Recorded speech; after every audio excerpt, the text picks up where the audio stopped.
ওকে, এরপরে আমরা আসি যে এই ফর্মটা একটু আগে যেটা বলছিলাম যে এই ফর্ম গ্রুপ বা ফর্ম কন্ট্রোলের মধ্যে আমরা অনেকগুলো প্রপার্টি পাই, যেমন হচ্ছে এটা ভ্যালিড কিনা, এটা ইনভ্যালিড কিনা, এটা টাচ কিনা, আনটাচ কিনা, ডার্টি কিনা, পিস্টিন কিনা। সো ওইগুলা আমরা কিভাবে কাজ করতে পারি। ওকে, সো এইখানে যে ফর্ম কন্ট্রোলটা আছে, আমরা যদি ফর্ম কন্ট্রোলটাতে ক্লিক করি তাহলে হচ্ছে ফর্ম কন্ট্রোল কি নেয়, প্রথমটা নেয় হচ্ছে ভ্যালু, দেন তারপরে যদি আমরা অ্যাবস্ট্রাক্ট কন্ট্রোলে যাই ও কি নিচ্ছে, ও হচ্ছে ভ্যালিডেটরস। তার মানে হচ্ছে এই ফর্ম কন্ট্রোল প্রথম যেটা নেয় সেটা হচ্ছে ভ্যালু, এরপরে নেয় হচ্ছে বিভিন্ন রকম ভ্যালিডেটরস, রাইট। ভ্যালু, সেকেন্ডটা হচ্ছে এই যে যেটা বললাম, প্রথমটা হচ্ছে ভ্যালু, সেকেন্ডটা হচ্ছে ফ্রম কন্ট্রোল স্টেট মানে ভ্যালু অথবা কন্ট্রোল স্টেট, অ্যান্ড লাস্টেরটা হচ্ছে ভ্যালিডেটর অপশনস অথবা ফ্রম কন্ট্রোল অপশনস অথবা ভ্যালিডেটর ফাংশন অথবা ভ্যালিডেটর ফাংশন অ্যারে। তার মানে আমি চাচ্ছি ইউজার নেম যেই ফিল্ডটা আছে ইনপুট ফিল্ড, এইটা হচ্ছে একটা রিকোয়ার্ড ফিল্ড, মানে কোনো ইউজার যদি এই ইনপুট ফিল্ডটাতে ইনপুট না দেয় তাহলে আমার ফর্মটা ইনভ্যালিড স্টেটে থাকবে। সো এইটার জন্য আমরা কিভাবে কাজ করতে পারি সেটা কিন্তু হচ্ছে আমরা এই কন্ট্রোল থেকে জিনিসটা হ্যান্ডেল করতে পারি। যদি লিখি ভ্যালিডেটরস ডট, এই যে ভ্যালিডেটরস, আমরা যদি লিখি এখন ভ্যালিডেটরস ডট, তাহলে কি পাচ্ছি, অনেকগুলা কিন্তু হচ্ছে আমি মেথড পাচ্ছি, যেমন হচ্ছে কম্পোজ, তারপর হচ্ছে কম্পোজ অ্যাসিং, ইমেল, ম্যাক্স, মিন, মিনলেট, প্যাটার্ন, রিকোয়ার্ড। একটু আগে যেটা বলতেছিলাম যে আমি এইখানকার ভ্যালিডেটরস মানে হচ্ছে এই ইনপুট ফিল্ডটা ইনভ্যালিড হবে যদি আমরা এই প্যারামিটারগুলো বা হচ্ছে এই জিনিসগুলো আমরা ব্যবহার করতে পারি এর যে রিকোয়ার্ড ফিল্ড হিসেবে। যেমন আমি যদি দিলাম এটা হচ্ছে রিকোয়ার্ড, তার মানে হচ্ছে এই ইউজার নেমটা এখন হচ্ছে আমার রিকোয়ার্ড। আমার যদি ইউজার নেমে কোনো যদি ইনপুট ফিল্ড কেউ যদি ভ্যালু না দেয় তাহলে এটা হচ্ছে ইনভ্যালিড হবে। লাইক কিভাবে, আমরা এর আগেরটা হচ্ছে এটা ভ্যালুটাকে প্রিন্ট করছে, আমরা যদি এখন লিখি যে this registration from dot, just এটাই করি। ওকে, সো আমরা একটা আবার দিলাম, সাবমিট দিলাম। এখন ফ্রম গ্রুপটা যদি আমরা দেখি, এই যে কন্ট্রোলস যেটা হচ্ছে তিনটা কন্ট্রোল, দেন স্ট্যাটাসটা কি ইনভ্যালিড, কারণ কি, কারণ আমার কিন্তু এটা রিকোয়ার্ড ফিল্ড কিন্তু আমি কোনো এখানে ভ্যালু দেই নাই। সো আমি কোনো কিছু একটা ভ্যালু দিলাম, দেন সাবমিট যদি করি, এরপরে যদি হচ্ছে আমরা এটা দেখি তাহলে হচ্ছে স্ট্যাটাসটা কি এখন হচ্ছে ভ্যালিড। তার মানে হচ্ছে আমি কিন্তু কন্ট্রোলটা থেকে হ্যান্ডেল করতে পারতেছি এটা কি হচ্ছে রিকোয়ার্ড কিনা বা রিকোয়ার্ড না। সেকেন্ডটা হচ্ছে এখন একটু আগে যেটা বলতেছিলাম যে এইখানে আমি মাল্টিপল ভ্যালিডেটর নিয়ে কাজ করতে পারি। মাল্টিপল ভ্যালিডেটর কি, ডট দিয়ে যদি হচ্ছে আমার আরও কিন্তু অনেকগুলো ভ্যালিডেটর আছে, যেমন হচ্ছে ইমেল। তার মানে হচ্ছে যে ইমেলের ক্ষেত্রে যদি আমি ভ্যালিডেটর ডট ইমেলটা দিই তার মানে হচ্ছে এইখানে হচ্ছে অবশ্যই আমাকে একটা ভ্যালিড ইমেল দিতে হবে, যেটা আমি র্যান্ডমলি টেক্সট দিলে হবে না, এটাকে অবশ্যই ইমেল অ্যাড্রেস হইতে হবে। ওকে, সো একটু আগে যেটা বলতেছিলাম যে এখন যদি আমি মাল্টিপল ভ্যালিডেটর নিয়ে কাজ করতে চাই তাহলে কীভাবে করব। তো আমরা এখানে একটা ভ্যালিডেটর ইউজ করছি যেটা হচ্ছে ইউজার নেমটা রিকোয়ার্ড। এখন ধরেন আপনি চাচ্ছেন যে ইউজার নেমটা প্রথম হবে রিকোয়ার্ড, অথবা এটা মিনিমাম লেন্থ হবে হচ্ছে 4 ক্যারেক্টার অথবা ম্যাক্সিমাম লেন্থ হবে 8 ক্যারেক্টার। সো আমার মাল্টিপল তিনটা ভ্যালিডেটর অ্যাপ্লাই হবে এটার মধ্যে। সো ফার্স্ট হচ্ছে এটা রিকোয়ার্ড, সেকেন্ড হচ্ছে এটার মিনিমাম লেন্থ হবে হচ্ছে 4 ক্যারেক্টার এবং ম্যাক্সিমাম লেন্থ হবে 8 ক্যারেক্টার। এই তিনটা কন্ডিশন যদি ফুলফিল করে তাহলে হচ্ছে আমার এই ইনপুট ফিল্ডটা ভ্যালিড, রাইট। সো আমরা যদি মাল্টিপল ভ্যালিডেটর নিয়ে কাজ করতে চাই তাহলে কীভাবে করব। তো আরেকটা জিনিস আছে যে ভ্যালিডেটর কম্পোজ, এইটার কাজ কি, এইটা হচ্ছে মাল্টিপল ভ্যালিডেটরকে একসাথে করে একটা ভ্যালিডেটর হিসেবে কাজ করে, কাইন্ড অফ হচ্ছে অ্যান্ড কন্ডিশনের মাধ্যমে, যে এই কন্ডিশন অ্যান্ড দেন আরেকটা কন্ডিশন দেন আরেকটা কন্ডিশন, তিনটাই যদি আমার ট্রু হয় তাহলেই হচ্ছে আমার এই কন্ডিশনটা এক্সিকিউট করবে। সেমভাবে হচ্ছে কম্পোজ। সো এখন ধরেন আমি হচ্ছে লিখলাম কম্পোজ, এখন যেটা কীভাবে লিখবো, কম্পোজ দেন হচ্ছে এটা একটা অ্যারে, যেহেতু হচ্ছে বললাম যেটা মাল্টিপল ভ্যালিডেটর অ্যাপ্লাই করা হবে। সো প্রথমটা হচ্ছে ভ্যালিডেটরস ডট রিকোয়ার্ড, সেকেন্ড ভ্যালিডেটরটা হচ্ছে ভ্যালিডেটরস ডট মিন লেন্থ যেটা হচ্ছে 4 ক্যারেক্টার, অ্যান্ড সেকেন্ডটা এরপরে যেটা আছে যেটা হচ্ছে ভ্যালিডেটরস ডট ম্যাক্স লেন্থ 8 ক্যারেক্টার। তার মানে হচ্ছে আমার তিনটা ভ্যালিডেটর অ্যাপ্লাই হবে এই ইনপুট ফিল্ড, যেটা একটু আগে বললাম যে আমাদের এইখানে যেই ইউজার নেম ব্যবহার করা হয়েছে ফ্রম কন্ট্রোল, যে কন্ট্রোলটা সেটার জন্য এই তিনটা ভ্যালিডেটর অ্যাপ্লাই হবে। প্রথম ভ্যালিডেটরটা হচ্ছে ভ্যালিডেটর রিকোয়ার্ড, সেকেন্ডটা হচ্ছে এটা মিন লেন্থ বা হচ্ছে মিনিমাম লেন্থ, দেন হচ্ছে ম্যাক্সিমাম লেন্থ। এখন যদি এটাকে আমরা সেভ করি, আচ্ছা, সো আমরা যদি এবার দেখি, আমি জাস্ট র্যান্ডম একটা লিখলাম, আমরা যদি এটা দেখি তাহলে হচ্ছে ইনভ্যালিড, রাইট? কারণ হচ্ছে আমার এটা, আমি এটা কোনো কিছু দেই নাই, ইনভ্যালিড, রাইট? কারণ হচ্ছে আমার প্রথম যে রিকোয়ারমেন্টটা ছিল যে আমাকে এটা ফিল আপ করতে হবে, বা এটা হচ্ছে রিকোয়ার্ড ফিল্ড, তো আমি একটা ক্যারেক্টার দিলাম, আমি যদি আবার সাবমিট দেই, স্টিল এটা হচ্ছে ইনভ্যালিড, যদিও আমি একটা ক্যারেক্টার দিছি, কারণ হচ্ছে ইনভ্যালিড, আমার রিকোয়ারমেন্টটা ছিল মিনিমাম 4 ক্যারেক্টার, আমি বি সি এটা দেই, তাও এটা ইনভ্যালিড, রাইট? কারণ হচ্ছে আমার মিনিমাম ক্যারেক্টার হবে 4 ক্যারেক্টার, সো লেটস আমি এটা ডি দিলাম। এরপরে যদি আমি এটা চেক করি তাহলে দেখতে পারবো এটা এখন ভ্যালিড, কারণ আমার যে কন্ডিশনটা ছিল যে মিনিমাম 4 ক্যারেক্টার, সেটা হচ্ছে মিনিমাম 4 ক্যারেক্টার। এখন আমার আরেকটা কন্ডিশন ছিল যে maximum 8 character, A B C D, letters হচ্ছে এখানে 4টা ক্যারেক্টার, 5 6 7 8, আমি যদি 8টা ক্যারেক্টার ইউজ করি তাও স্টিল ভ্যালিড, কিন্তু লেটস হচ্ছে আমি 9 নাম্বার ক্যারেক্টারটা ইউজ করলাম, তার মানে হচ্ছে এখন আমার কারেন্ট ক্যারেক্টার কয়টা এখানে 9টা, যেটা আমার হচ্ছে ইনভ্যালিড হচ্ছে এই ফিল্ড বা হচ্ছে এই কন্ট্রোলটা, এই যে এটা হচ্ছে ইনভ্যালিড। ওকে, সো এতক্ষণ আমরা যেটা দেখলাম সেটা হচ্ছে কোনো একটা ফ্রম কন্ট্রোল অথবা কোনো একটা ইনপুট ফিল্ডকে আমরা কিভাবে ভ্যালিডেট করতে পারি, অথবা আইদার সেটা রিকোয়ার্ড হইতে পারে বা আদার যে ফিল্ডগুলো আছে যেটা মিনিমাম লেন্থ ম্যাক্সিমাম লেন্থ সেইভাবে। এখন কথা হচ্ছে এই যে ভ্যালিডেশন যে ইরোরটা, সেই ইরোরটা আমরা কিভাবে বুঝবো যে অ্যাকচুয়ালি কোন ভ্যালিডেশন ইরোরটা হচ্ছে। লেটস সে আমরা যদি আবার বলি যে আমি এটা দিলাম, আমার কিন্তু এখানে এটা দেওয়ার পরেও আমার এটা কিন্তু ইনপুট ফিল্ডে কোনো একটা ভ্যালু দেওয়ার পরেও আমি যেটা দেখি তাহলে হচ্ছে এটা ইনভ্যালিড, কিন্তু আমি কিন্তু আসলে বুঝতে পারতেছি না অ্যাকচুয়ালি কি ইরোর, রাইট? তো আমরা যদি এই কন্ট্রোলটাতে যাই, এই যে ইউজার নেম বা এই যে কন্ট্রোলটা আছে ফ্রম গ্রুপের কন্ট্রোল, তারপর হচ্ছে ইউজার নেম যেটা হচ্ছে আরেকটা কন্ট্রোল, এই কন্ট্রোলটার মধ্যে যদি যাই তাহলে হচ্ছে এটার স্ট্যাটাস হচ্ছে ইনভ্যালিড, যেটা বলছিলাম যে অ্যাবস্ট্রাক্ট কন্ট্রোল কি করে, প্রত্যেকটা কন্ট্রোলেই ওই প্রপার্টিগুলো আছে যেগুলো হচ্ছে আমার ফ্রম গ্রুপ আছে, যেহেতু অ্যাবস্ট্রাক্ট কন্ট্রোলটা একটা বেস ক্লাস থেকে ফ্রম গ্রুপ এবং হচ্ছে ফ্রম কন্ট্রোলটা ইনহেরিট করে। তো আমরা যদি ইউজার নেমে যাই, ইউজার নেমের যদি ইরোর্সে যাই, তাহলে কিন্তু আমরা দেখতে পারবো যে এই যে মিন লেন্থের একটা ইরোর দিচ্ছে, যেটা হচ্ছে অ্যাকচুয়াল লেন্থ হচ্ছে 1 বাট রিকোয়ার্ড লেন্থ কিন্তু 4। আমি যদি হচ্ছে র্যান্ডমলি অনেকগুলো ক্যারেক্টার ডান অ্যাড করি, তারপরে যদি আমি ইরোরটা দেখি, সেমভাবে controls user name and errors max length, এখানে দেখাচ্ছে অ্যাকচুয়াল লেন্থ হচ্ছে 14 কিন্তু হচ্ছে রিকোয়ার্ড লেন্থ হচ্ছে 8। তার মানে আমার প্রত্যেকটা ইরোর কিন্তু আমরা ওই কন্ট্রোলের ইরোরের মধ্যে কিন্তু আমার জিনিসটা বুঝে যাচ্ছে। সো আমরা যদি চাই যেখানে একটা ইরোর মেসেজ শো করাইতে, সেটা আমরা কিভাবে করি চলেন। তো প্রথমে যেটা করি, আমি একটা হচ্ছে লেটস একটা স্পান ট্যাগ নিলাম, চলে এখানে দেখাইতে পারি প্রথম যে ইরোরটা আছে সেই ইরোরটা কি ছিল, যে আমার এই ফিল্ডটা রিকোয়ার্ড, সেকেন্ডটা হচ্ছে তারপরেরটা হচ্ছে মিনিমাম লেন্থের ইরোরটা, তারপরে যে ইরোরটা আছে সেটা হচ্ছে ম্যাক্স লেন্থের ইরোরটা। তো আমরা এটা এখন কীভাবে দেওয়া, যেটা বলছিলাম এইটা হচ্ছে একটা ফ্রম কন্ট্রোল, এই কন্ট্রোলের ভিতর থেকে যেই ইরোর প্রপার্টিটা আছে সেটাকে আমাকে অ্যাক্সেস করতে হবে। তো আমরা কোনো একটা কন্ট্রোলকে কীভাবে অ্যাক্সেস করতে পারি, তো প্রথমটা হচ্ছে আমার ফ্রম গ্রুপ, যেটা বললাম যে এটা পুরো কন্ট্রোলগুলো আমার আছে কোথায়, ফ্রম গ্রুপ। এই ফ্রম গ্রুপ থেকে ফ্রম গ্রুপ যদি হচ্ছে আমি এইভাবে লিখি যে এনজি ইফ, যেটা হচ্ছে ফ্রম ডট এরপরে কি, এই যে আমি কিন্তু এখন গেট, তার মানে হচ্ছে আমি কোন কন্ট্রোলটা নিয়ে কাজ করবো সেটা হচ্ছে ইউজার নেম,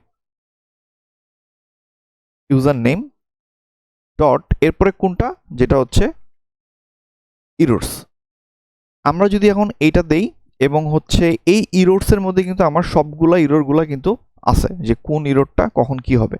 তো আমরা যেহেতু এখানে মাল্টিপল ইরোর শো করাবো, সো আমরা যেটা করতে পারি, আমরা এইটাকে এখানে না দিয়ে আমরা এটাকে ডিবের মধ্যে নিয়ে আসি, ডিপ, দেন হচ্ছে এইটাকে আমরা এখানে দিলাম ডিফ এনজি, মানে ইরোর যদি হয় তাহলে এটা শো করবে। এখন হচ্ছে কোন ইরোরটা আছে সেটা হচ্ছে আমরা এখানে শো করাবো। আমরা আবার একটু দেখি যে কোন ইরোরটা শো করে। আমরা যদি কোনো কিছু না দেই, তাহলে কোন ইরোরটা শো হয়, তখন যে ইরোরটা শো করায় controls user name error required, তার মানে হচ্ছে রিকোয়ার্ডে যে ইরোরটা দিচ্ছে সেটা দিচ্ছে। Dot required. যদি হচ্ছে আমার ইউজার নেম ইরোর্স রিকোয়ার্ড দেখায়, তাহলে আমরা এখানে দেখাবো যে ইউজার নেম রিকোয়ার্ড, রাইট? তখন হচ্ছে আমাকে এই ইরোর মেসেজটা দেখাবে। আমরা যদি সেভ করি, আচ্ছা এইখানে কিন্তু দেখাচ্ছে ইউজার নেম রিকোয়ার্ড। আমরা এটাকে একটু ঠিক করে নেই।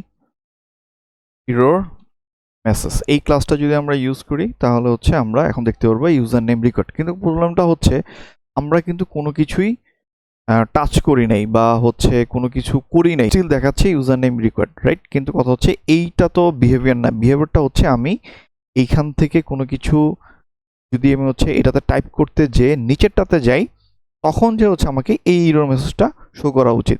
কন্ট্রোলের মধ্যে আরেকটা প্রপার্টি আছে যেটা হচ্ছে টাচ। কোনো একটা ফর্ম গ্রুপকে যদি টাচ করা হয়, তখনই হচ্ছে ওই প্রপার্টির ভ্যালুটা দেখায়, রাইট? তো আমরা যদি যাই, আমরা যদি এখানে লিখি যে ইরর এর আগে যদি আমরা লিখি এখানে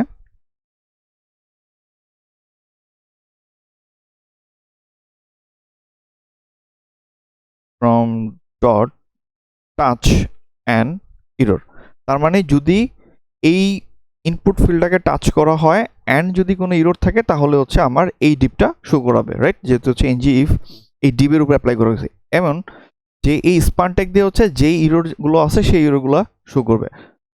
তো এখন কিন্তু আমার কোনো ইররটা নাই। তো আমি একটা ভ্যালু দিলাম, তো এটা দিলাম, এটা দিলাম, তার মানে হচ্ছে কোনো ইরর শো করতেছে না, এটা আমি বুঝতে পারতেছি। কিন্তু কথা হচ্ছে আমি যদি এখন কোনো এখান থেকে জাস্ট টেক্সটটাকে রিমুভ করে দিই, তাহলে কিন্তু দেখাচ্ছে ইউজার নেম রিকোয়ার্ড। এখন কথা হচ্ছে তাও কিন্তু আমার ইনভ্যালিড, তাই না? কারণ হচ্ছে আমার কন্ট্রোল ইউজার নেম দেন হচ্ছে ইরর হচ্ছে, এখন হচ্ছে মিনিমাম লেন্থের যে ইরোরটা সেটা আমাকে শো করতেছে। তার মানে হচ্ছে কি মিনিমাম লেন্থের যে ইরোটা সেটা আমাকে দিতে হবে। তো আমরা যদি এইটাকেই আবার কপি করি, এখন হচ্ছে রিকোয়ার্ডের জায়গায় হচ্ছে মিনিমাম লেন্থের ইরোরটা যদি থাকে, মিনিমাম লেন্থ, তারপর আমরা লিখতে পারি user name required min length for character. Okay, so আমরা এবার লিখলাম এ, দেন হচ্ছে এই যে user name required min length for character আমি দিলাম, কিন্তু হচ্ছে যে আমি এখন এইগুলা ঠিক করলাম, বাট স্টিল এটা আমার হচ্ছে ভ্যালিড। বাট স্টিল যদি আমি যদি 8 ক্যারেক্টারের বেশি দেই, তাহলে কিন্তু সেটা আবার হচ্ছে ইনভ্যালিড, রাইট? কারণ হচ্ছে আমার একটা রিকোয়ারমেন্টটা ছিল minimum length for character, maximum length হচ্ছে 8 ক্যারেক্টার। আমি আবার কন্ট্রোলটাতে যাই, যদি ইউজার নেম ইরোর্স, এবার হচ্ছে ম্যাক্স লেন্থ, এইখানের যে ইরোরটা আছে সেটা, তো সেই জিনিসটা হচ্ছে আমরা এখানে অ্যাড করতে পারি। ম্যাক্স লেন্থ এটা দিই 8 ক্যারেক্টার। এখন কিন্তু হচ্ছে আমরা যদি হচ্ছে এখানে দেই ইউজার নেম রিকোয়ার্ড, সো আমরা ফার্স্টে এই ভ্যালুটা দিলাম এ, মিনিমাম লেন্থ 4 ক্যারেক্টার, এটা চলে গেল। আমি যদি সাবমিট দেই, এটা কাজ করবে, আমার হচ্ছে ফর্মটা ভ্যালিড। কিন্তু কেউ যদি হচ্ছে অনেকগুলো ক্যারেক্টার দেয়, যেটা হচ্ছে 8 ক্যারেক্টারের বেশি, তাহলে হচ্ছে user name required max length 8 character. তার মানে হচ্ছে এইভাবে হচ্ছে আমরা ইরোর মেসেজগুলো আমরা এইভাবে দেখাতে পারি, রাইট? যে আমরা হচ্ছে ওই কন্ট্রোলের ভিতরে যে কন্ট্রোলগুলো আছে তার মধ্যে ওই প্রপার্টিগুলো আছে, যেমন ইরোর, প্রিস্টিন, টাচ, যে একটু আগে বলছিলাম যে হচ্ছে ভ্যালু, দেন আরও অনেকগুলো প্রপার্টি হচ্ছে এটার মধ্যে। এবং যদি ওই কন্ট্রোলটাতে যাই, তাহলে হচ্ছে ওই কন্ট্রোলের মধ্যেও আমার সেম প্রপার্টিগুলো শো করতেছে। এইভাবে হচ্ছে আমরা একটা কোনো ফর্ম নিয়ে কাজ করতে পারি এবং হচ্ছে ফর্ম ইররগুলো আমরা এইভাবে দেখাতে পারি, রাইট? এখন কথা হচ্ছে যে আমরা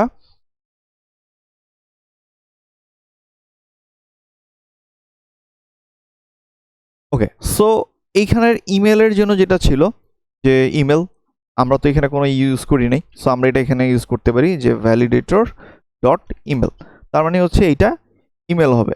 এবং সেমভাবে আমরা ইচ্ছে করলে এই জিনিসটা আমরা এইখানে ইউজ করতে পারি, এই কন্ট্রোলটা আমরা এখানে অ্যাড করতে পারি, রাইট? তাহলে হচ্ছে user name from control from control from control, কারণ হচ্ছে আমার ইমেলটাও ভ্যালিড হবে, অ্যান্ড দেন হচ্ছে যে যেটা হচ্ছে রিকোয়ার্ড ফিল্ড বা হচ্ছে এটার যে টাইপটা সেটা হচ্ছে ইমেল। দ্যাট মিনস হচ্ছে ভ্যালিডেটর ডট ইমেল ব্যবহার করার মানে হচ্ছে যে আমার এই যে ইমেলটা সেটা একটা ভ্যালিড ইমেল হইতে হবে। আমি র্যান্ডম কোনো একটা ইমেল দিলাম যেটা অ্যাকচুয়ালি ইমেলের মতো দেখাচ্ছে বাট এটা হচ্ছে ভ্যালিড ইমেল না, সেটা কাজ করবে না। আর পাসওয়ার্ডের ক্ষেত্রে আমি আবার বলে দিলাম যে এটা মিনিমাম লেন্থ হচ্ছে 4 character, maximum length 8 character. Normally পাসওয়ার্ডের ক্ষেত্রে হচ্ছে মিনিমাম লেন্থ হয় হচ্ছে 8 ক্যারেক্টার অ্যান্ড ম্যাক্সিমাম হচ্ছে ম্যাক্সিমাম লাগে না, বাট মিনিমাম হচ্ছে 8 ক্যারেক্টার, এটা থাকলো রাইট। এইভাবে হচ্ছে আমরা একটা রিয়েক্টিভ ফর্ম নিয়ে অ্যাঙ্গুলার একটা ফর্ম নিয়ে কাজ করতে হলে আমরা রিয়েক্টিভ যে অ্যাপ্রোচটা সেটা হচ্ছে এইভাবে কাজ করে। এখন এই যে প্রত্যেকটা জন হচ্ছে নিউ কন্ট্রোল, দেন হচ্ছে ফ্রম নিউ কন্ট্রোল, এই জিনিসটাকে এইভাবে না করেও আরেকটা ভাবে করা যায়। সেটা কিভাবে? সেটা হচ্ছে অ্যাঙ্গুলারের ফর্ম নিয়ে কাজ করার জন্য আরেকটা সার্ভিস আছে যেটাকে বলা হচ্ছে ফর্ম বিল্ডার, রাইট। আমরা যদি কনস্ট্রাক্টর দিই, যেন হচ্ছে প্রাইভেট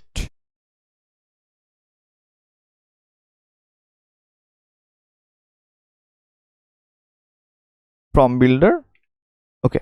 তো ফর্ম বিল্ডার মানে হচ্ছে এই ফর্ম বিল্ডারটা কি? ফর্ম বিল্ডারটাও হচ্ছে একটা ক্লাস, যেই ক্লাসটার কাজ কি, যেটা হচ্ছে ক্রিয়েটস অ্যান অ্যাবস্ট্রাক্ট কন্ট্রোল। তার মানে আমি হচ্ছে এই ফর্ম বিল্ডারের মাধ্যমে কিন্তু এই অ্যাবস্ট্রাক্ট কন্ট্রোল বা এই কন্ট্রোলগুলো ক্রিয়েট করতে পারি, রাইট। লেটস সে হচ্ছে আমি লিখলাম যে আমি এইটাকে এইভাবে না লিখে আমি এখানে লিখতে পারি this dot reg from equal to this dot fb dot, এরপর হচ্ছে কোন কন্ট্রোলটা আমি কি হচ্ছে ফ্রম কন্ট্রোল লিখবো, আমি কি অ্যারে লিখবো, নাকি গ্রুপ লিখবো, নাকি রেকর্ড। তো আমি গ্রুপ যেটা বলছিলাম সেম ভাবে হচ্ছে এটা হচ্ছে user name, string, email and হচ্ছে পাসওয়ার্ড, কন্ট্রোল নিয়ে কাজ করবে। এই কন্ট্রোলগুলো তখন হচ্ছে আমরা এইভাবে লিখতে পারি যে ওকে, সো প্রথমটা হচ্ছে ইউজার নেম, যেটার প্রথমটা হচ্ছে আমার ভ্যালু, দেন হচ্ছে ভ্যালিডেটরস, কোনগুলা? এই ভ্যালিডেটরগুলা। আমরা যদি হচ্ছে এই ভ্যালিডেটরগুলো হচ্ছে আমরা এখন এখানে লিখতে পারি। এরপরে আরেকটা ফিল্ড আছে যেটা হচ্ছে ইমেল। ইমেলের জন্য হচ্ছে আমরা লিখতে পারি যে এইভাবে ইমেল, যেটা হচ্ছে ইমেল অ্যান্ড লাস্ট যেটা হচ্ছে সেটা হচ্ছে পাসওয়ার্ড। এখন হচ্ছে আমার আর হচ্ছে এই জিনিসগুলো লাগবে না, আমি এইগুলাকে ওইভাবে বাদ দিয়ে আমি যেটা করতে পারি এখানে এটা দিলাম, এটা হচ্ছে ফ্রম গ্রুপ টাইপ, রাইট। এটা হচ্ছে ফ্রম গ্রুপ। এইভাবে যদি দেই তাও সেটা কাজ করবে, যে রেজিস্ট্রেশন ফর্মটা হচ্ছে ফ্রম গ্রুপ টাইপ, আর এইখানে এই কনস্ট্রাক্টরের ভিতরে বা হচ্ছে যে কোনো একটা আলাদা একটা ফাংশন নিয়েও আমি এই জিনিসটা কাজ করতে পারি, যেভাবে আপনার যে রিকোয়ারমেন্ট সেই রিকোয়ারমেন্ট অনুযায়ী কাজ করবেন। বাট যেটা হচ্ছে এই ফর্ম বিল্ডারের মাধ্যমেও আমরা এই কন্ট্রোলগুলো ক্রিয়েট করতে পারি। তবে যেটা বললাম ফর্ম বিল্ডার কি করে, একটা অ্যাবস্ট্রাক্ট কন্ট্রোল নিয়ে কাজ করার জন্য বা অ্যাবস্ট্রাক্ট কন্ট্রোল ক্রিয়েট করার জন্য এই ফর্ম গ্রুপটা, এই যে ফর্ম বিল্ডারটা সেটা ব্যবহার করা হয়। তো দুইটা অ্যাপ্রোচই কারেক্ট, কোনোটাই রং না, কোনোটাই রাইট না। সো যার যেটা প্রিফারেবল অ্যাপ্রোচ সে সেইভাবে কাজ করে। এই অ্যাপ্রোচের সুবিধাটা কি? অ্যাপ্রোচের সুবিধাটা হচ্ছে লিস্ট হচ্ছে আমি কোনো কারণে যদি হচ্ছে অনেক কমপ্লেক্স ফর্ম নিয়ে কাজ করতে চাই, তাহলে আমি প্রত্যেকবার হচ্ছে নিউ ফর্ম কন্ট্রোল এইভাবে লেখা লাগে না। তো আমরা ঠিক এইভাবে কোডটাকে আরেকটু অপটিমাইজ করে এইভাবে লিখতে পারি, ঠিক আছে। সো এরপরে ভিডিওতে আমরা যেটা দেখবো যে কিভাবে আমরা একটা কাস্টম ভ্যালিডেটর তৈরি করতে পারি। এইখানে কি যে ভ্যালিডেটরগুলো ছিল সেটা কিন্তু হচ্ছে এর যে ডিফল্ট ভ্যালিডেটর সেগুলো, অ্যাঙ্গুলারের ডিফল্ট ভ্যালিডেটর। এখন আপনি চাচ্ছেন যে একটা কাস্টম ভ্যালিডেটর ক্রিয়েট করতে চান, কিভাবে? ধরেন আপনি চাচ্ছেন ইউজার নেম তো 4 ক্যারেক্টার বললাম, আমি দুইটা দিয়ে দেন হচ্ছে আবার দিলাম, বাট আপনি চাচ্ছেন কোনো ইউজার নেমের মধ্যে কোনো স্পেস হবে না। তো ইউজারকে এক্সপ্লিসিটলি ভাবে বলে দেওয়া যে তুমি কোনো স্পেস দিতে পারবে না, যদি স্পেস দাও তাহলে এটা হচ্ছে একটা ইনভ্যালিড। এটা একটা কাস্টম ভ্যালিডেটর দরকার। তো নেক্সট ভিডিওতে আমরা দেখব যে কিভাবে এই কাস্টম ভ্যালিডেটরটা আমরা তৈরি করতে পারি।